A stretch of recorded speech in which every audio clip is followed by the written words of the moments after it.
ទេសភាពស្រុកស្រែក្បែរផ្ទះពីក្មេងសម័យឃើញទេសភាពបែបនេះនឹកឃើញ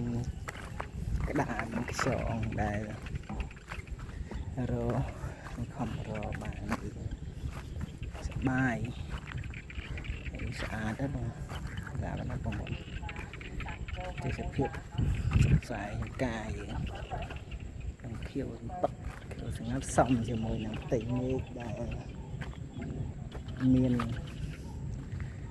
ពពកខ្មៅដែលកើតចេញពីការភ្លៀងបាញ់ហ្នឹង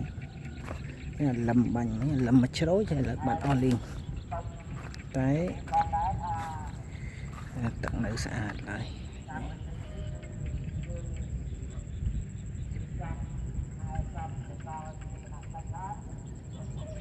ស្អាតណាស់បងប្អូនជួបស្ងាត់នៅផ្ទះអ្នកភូមិស្រុកយើង